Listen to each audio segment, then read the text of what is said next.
S Verma electric field and potential का numerical 30. A particle A having a charge 2 into 10 raised to minus 6 coulomb and mass of 100 gram is placed at the bottom of smooth inclined plane of inclination 30 degree. Where should another particle B having same charge and mass be placed on the incline so that it may remain in equilibrium? तो ये system यहाँ पे दी हुई है, एक incline surface दिया हुआ है और ये इंक्लाइन सरफेस हॉरिजॉन्टल के साथ 30 का एंगल बना रहा है और इसके बॉटम पे एक मास ए रखा हुआ है, इसका मास होगा 100 ग्राम और इस ए पार्टिकल पर चार्ज रखा हुआ है 2 इंटू 10⁻⁶ कूलम. अब दूसरा एक पार्टिकल बी पार्टिकल यहाँ पे इंक्लाइन सरफेस पर रखना है कि जिस पर उतना ही चार्ज रहेगा जितना कि ए पार्टिकल पे है, इसका मास भी वही होगा जो ए पार्टिकल का मास है, लेकिन इस तरह से रखना है ताकि वो यहीं पे रहेगी, मतलब ये नीचे भी नहीं आएगा ना ऊपर चला जाएगा, इस तरह से रखना है. और ये सरफेस जो स्मूथ दिया है, मतलब इनके बीच में कोई फ्रिक्शन वगैरह नहीं है. तो पहले तो ये इस तरह से रखते तो ये कोई भी इंक्लाइन सरफेस पर नीचे चला जाता है. क्यों? क्योंकि यहाँ पे डाउनवर्ड डायरेक्शन में जो mg होता है, इसके दो कंपोनेंट, ये इस डायरेक्शन में होता है mg cos थीटा और ये सेंटर से, और ये इस डायरेक्शन में होता है mg sin थीटा. तो इस mg sin थीटा इसके वेट का ये जो कंपोनेंट, इसके कारण नीचे जाना चाहिए. लेकिन यहाँ पे दोनों भी सेम चार्ज बॉडीज है, दोनों बॉडी पर सेम चार्ज है, तो ये बॉडी पे रिपल्शन होगा और इस डायरेक्शन में एक फोर्स, इलेक्ट्रिक फोर्स एग्जर्ट होगा. अगर ये इलेक्ट्रिक फोर्स उतना ही है जितना कि mg sin थीटा है, तो ये फोर्स उसे नीचे जाने नहीं देगा, ये उसे यहीं पे रखेगा, मतलब इक्विलिब्रियम अटेन होगी. तो एट इक्विलिब्रियम, मतलब इक्विलिब्रियम अटेन होने के लिए या इस पार्टिकल को उसी जगह पे रखने के लिए जो इलेक्ट्रिक फोर्स यहाँ पे आएगा, ये दोनों के रिपल्सिव फोर्स के कारण ये electric force must be equal to ये mg sin थीटा, ये वेट का ये कंपोनेंट जिसके कारण वो नीचे जाना चाहता है. तो इसके लिए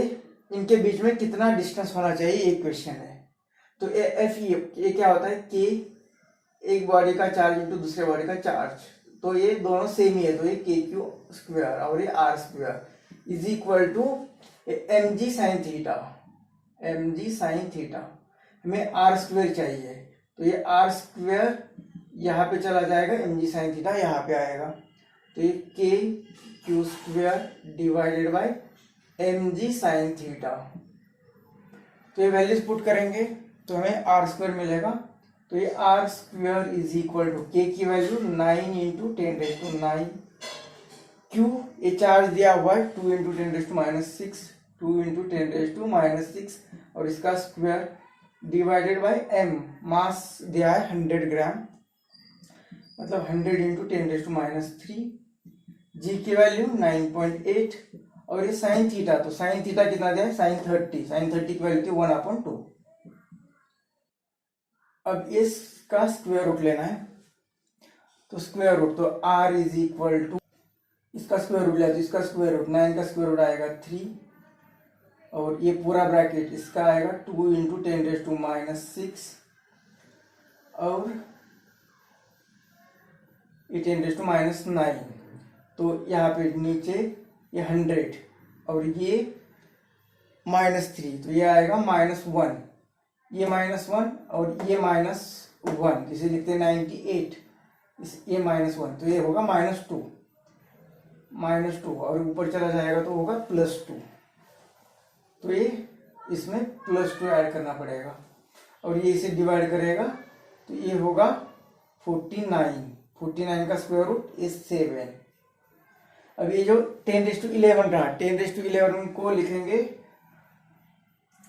10 + 1, मतलब ये रहेगा, ये जो 11 आया था तो इसे लिखेंगे 10, और एक 10 मल्टीप्लाई करेगा तो 10⁻10, इसका स्क्वायर रूट आएगा 10⁻5,